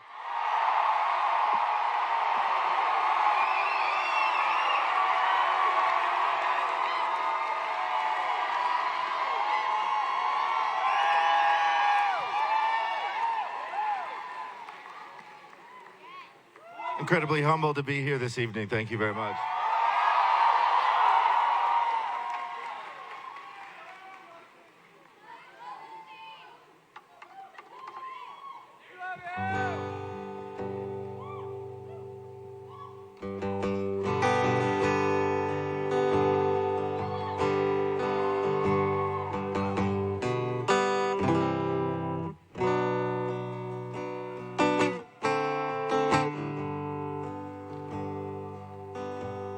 Oh, my name, it means nothing. My age, it means less. The country I come from is called the Midwest. I was taught and brought up there, the laws to abide. And the land that I live in has God on its side. Oh, the history books tell it, they tell it so well. The cavalry's charged and the Indians fell. The cavalry's charged and all the Indians died. the country was young, had God on its side. But now we got weapons of chemical dust. If fire them we're forced to, then fire them we must. One push of a button and a shot the world wide. 'Cause you never ask questions when God's on your side. Oh, through many dark hours I've been thinking about this, how Jesus Christ was betrayed by a kiss. But I can't think for you. Oh, you'll have to decide whether Judas Iscariot had God on its side.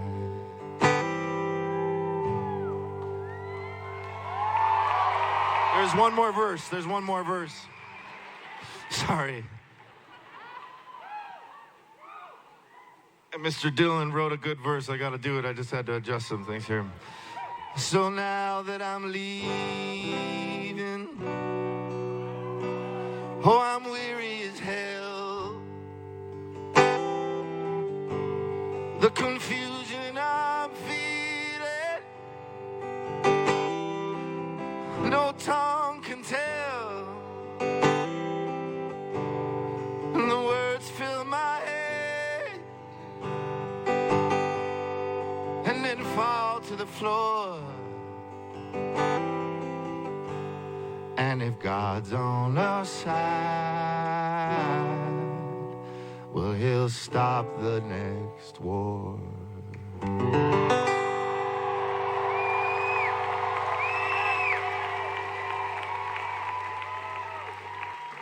Oh, it's great. Thank you. All right.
For the love comes the burning young.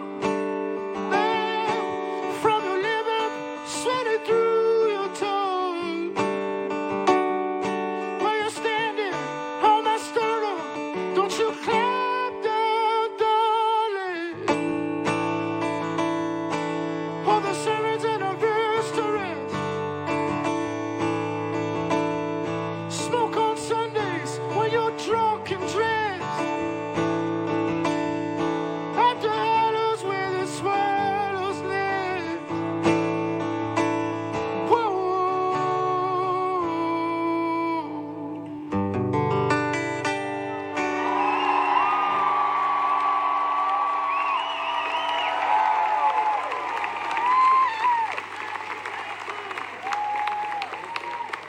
Thank you much. I think a whole lot of people that are much more qualified to speak on these things spoke already this evening.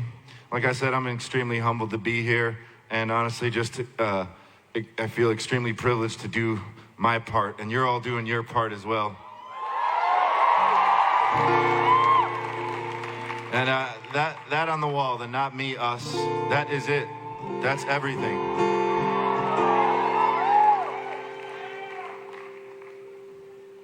I mean, what a weird, try to sing a bunch of like weirdly sad songs after a bunch of really serious shit. Yeah.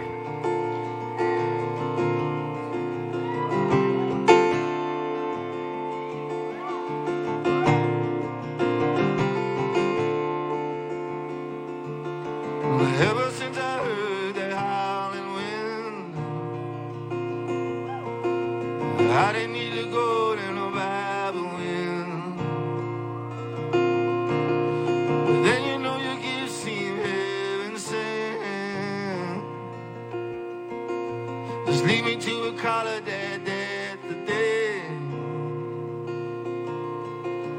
I don't know how you house the shit, but you're free now. I was never sure how much of you I could let in, but we're free now.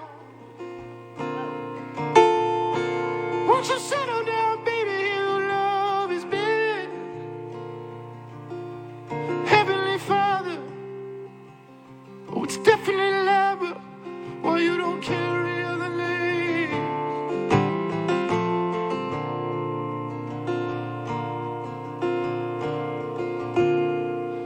Well, I heard about a day where you drive the Lord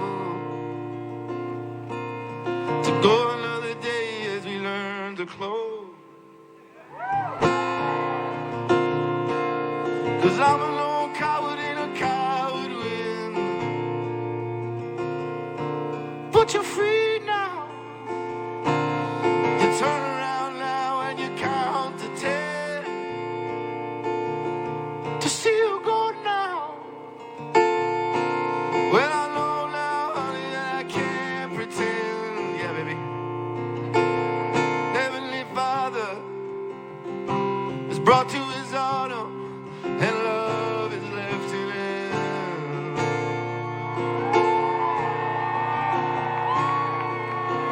Nobody does this shit alone now.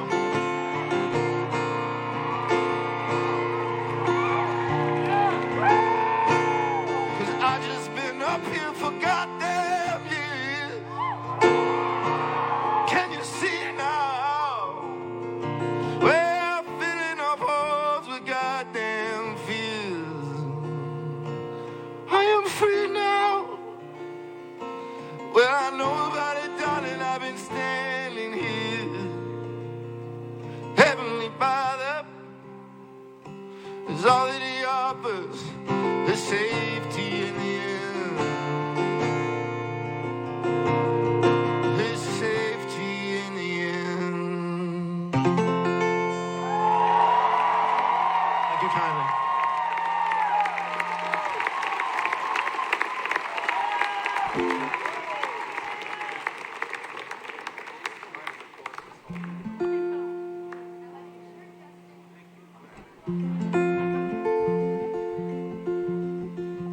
Appreciate you all. Thanks so much. I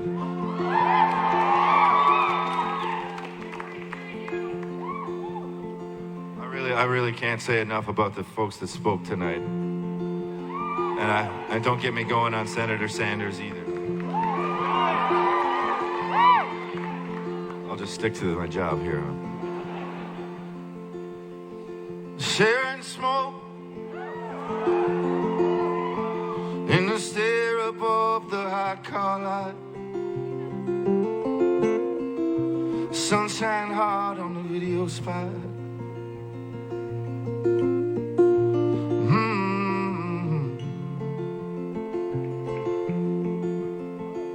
Sure as any living dream.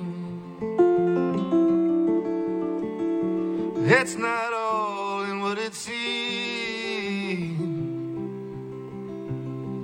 and the whole thing's hauled away.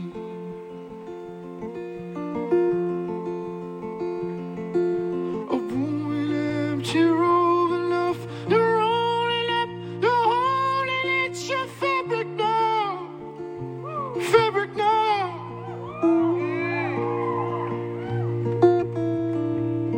Paramount,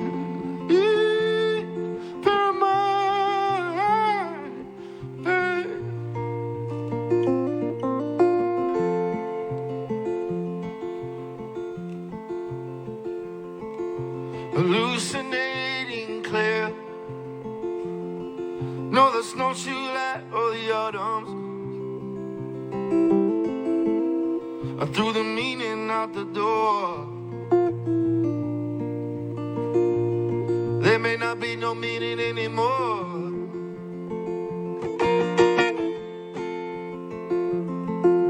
A room in empty room enough. You're rolling up, you're holding it, your bed parade. Your bed parade.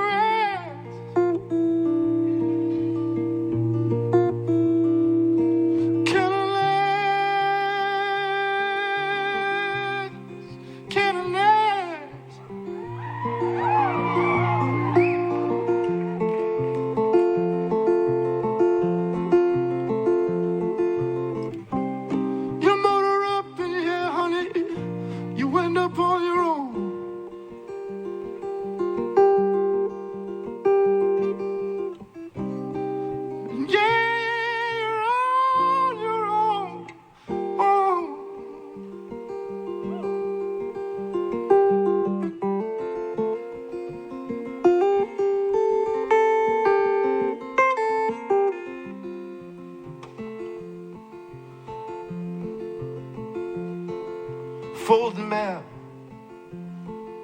mend the gap. And I told the word companion, and I make myself escape all the multitudes of others. It don't come always off the page.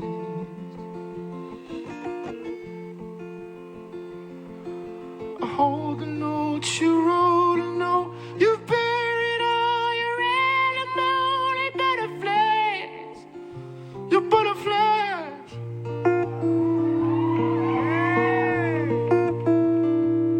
So fine, so fine. Some hell of a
Thank you so much.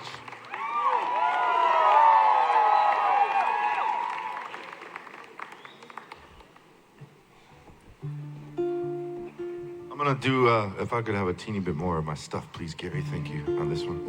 I'm gonna do a Leon Russell song that, but I learned it from one of the great American artists in all of American history of music, because Donny Hathaway sang this song so well. I'm gonna butcher it pretty poorly now for you, but a little more guitar, please, Gary, thank you. I've been so many places in my lifetime.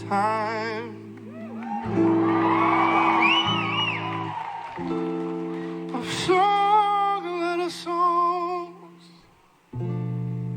I've made some bad rhymes. Acted out my life in stages. 10,000 people watching.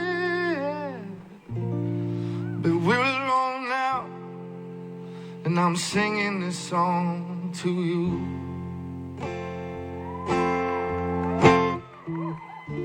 I know your image of me is who I hope to be.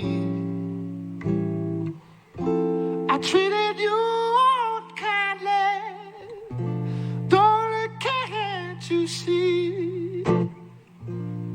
There's no one more important to me. Darling, darling, darling, can't you see through me? But we're alone now, and I'm singing this song to you.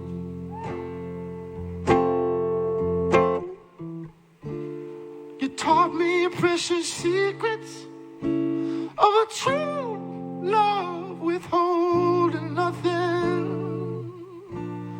You came out in front, and I was hiding. But now I'm so much better.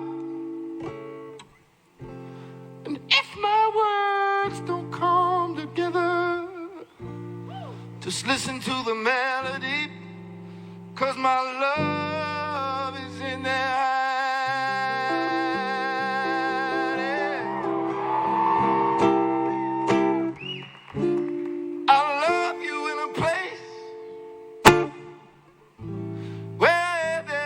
Space of time. I love you for my life, 'cause you're a friend of mine. When my life is over, remember when we were together. We were alone now, and I'm singing this song to you. We were alone, yeah, I was singing this song to you, yeah. We were alone, and I was singing this song, yeah,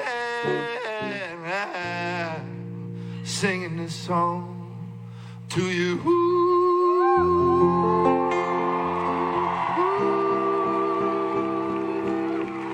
Thank you so much.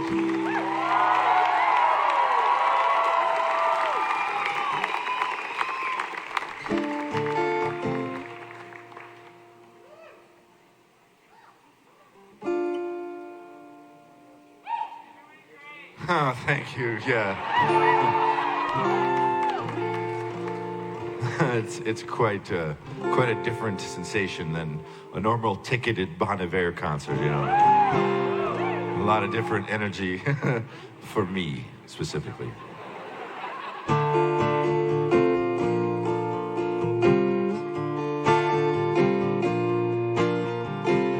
When I met you at the blood bank,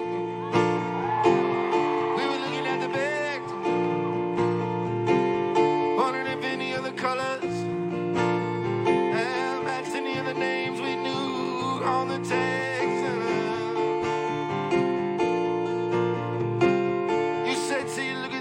Your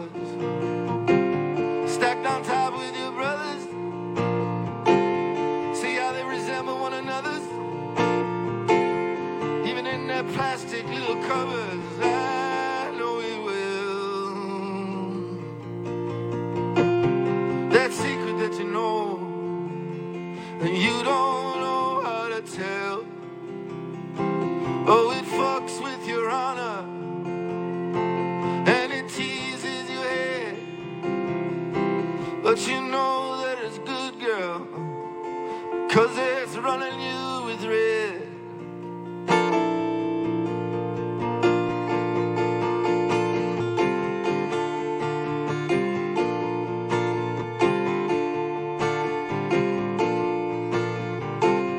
And the snow started falling. We were stuck out in your car. You were rubbing both my hands. Chewing on a candy bar. You said, ain't this just like the present, baby? To be showing up like this. As the moon started waiting to crescent, we started a kiss.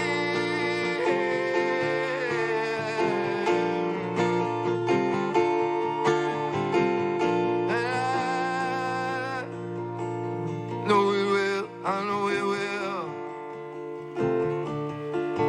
That secret that we know, that we don't know how to tell. I'm in love with your honor. I'm in love with your cheeks. What's that noise up the stairs, baby? Is that Christmas morning crease? Sing with me now. And I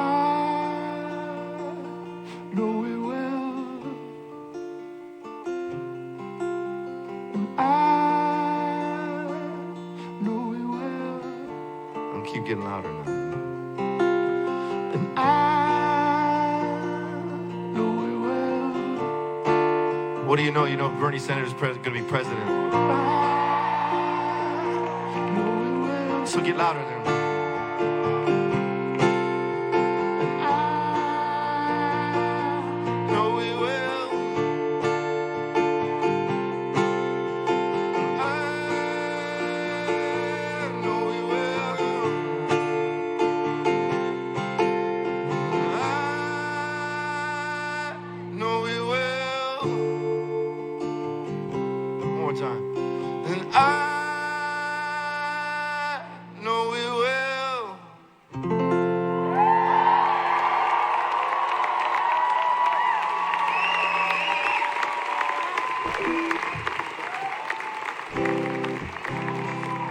Maybe if you still feel like singing a little bit, you'd please help. Adjusting my text edit files here. I'm not gonna lie, you know.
so much, everybody. I'm going to play one more.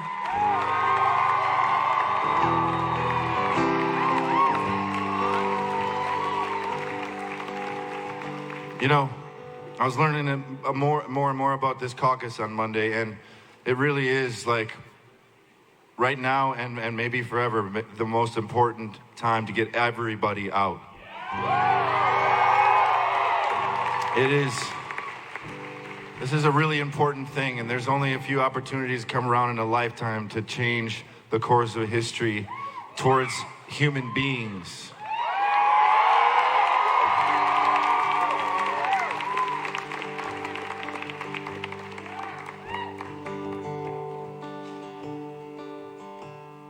Who knew Iowa would have that chance? That's all I'm saying.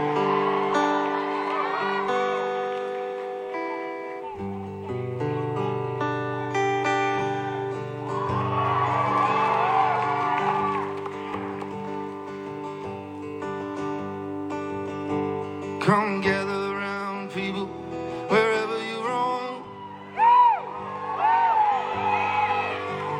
and admit that the waters around you have grown, and accept that it soon will be drenched to the bone. If your time to you is worth saving, then you better start swimming or you'll sink like a stone. For the times they are a-changing.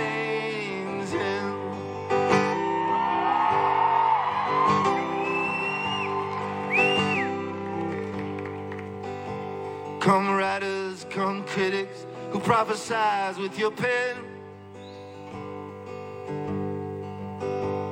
Well, keep your eyes wide, your chance won't come again.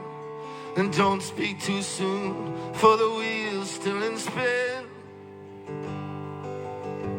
And there's no telling who that it's naming. For that loser now, he will be later to win. For the times they are a-changing.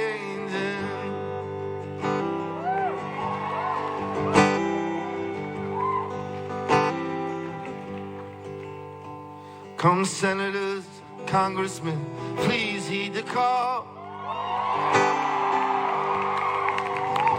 Don't stand in the doorway, don't block up the hall. No. Now for he that gets hurt, that will be he that gets starved. There's a battle outside and it's raging.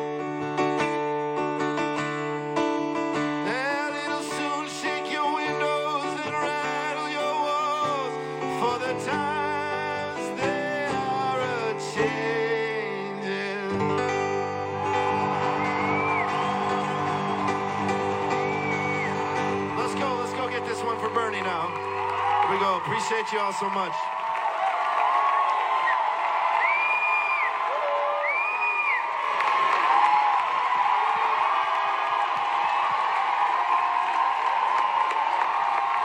Appreciate y'all now. Spread love. Let's go.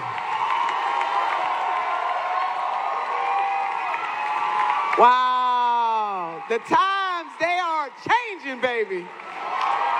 Oh, my God. Oh, what a thing of beauty. Thank you all so much. The times are changing, baby. That's right. Yeah. Give it up. Oh, my. You know, there's a song about we are family. I got all my sisters with me. Is that right? Now, Iowa, I need y'all to do something for us. I need you to raise one hand for yourself and one hand for somebody else. Dr. Maya Angelou once said, have the courage to stand up for yourself and the courage to stand up for somebody else. With these hands, we will have Medicare for all. With these hands, we will have college for all. With these hands, we will cancel student debt. With these hands, we will cancel medical debt. With these hands, we will reform our legal system into one that is just. With these hands, women will earn their whole damn dollar. Yes. With these hands, we will take care of Mother Earth. Yes. With these hands, we will have transcendence. And with these hands, we will elect Senator Bernard Sanders, Yes. the 46th President of the United States of America. Woo, Iowa. Now we're going to do a Ussie, Dr. J. What are we doing? We're going to do a Ussie. Oh, okay. Can we do a Ussie? Because this is not about me, us. So what we are going to do, we're going to come over here. I wish we could move some of this stuff. But we're going to face this way. And we're going to do a Ussie, Dr. J. Yeah. Oh, yeah, a group picture. We've done that before. So ladies, we're going to stand out. Everybody, get close now. Get close like you love one another. Yeah. Oh, Dave and the babies, come on out. Yes. Okay. And he's going to be able to get you. Yeah, we're going to do an Ussie. Y'all get tight now. This is history in the making. Three. Come on. You ready? 3, 2, 1.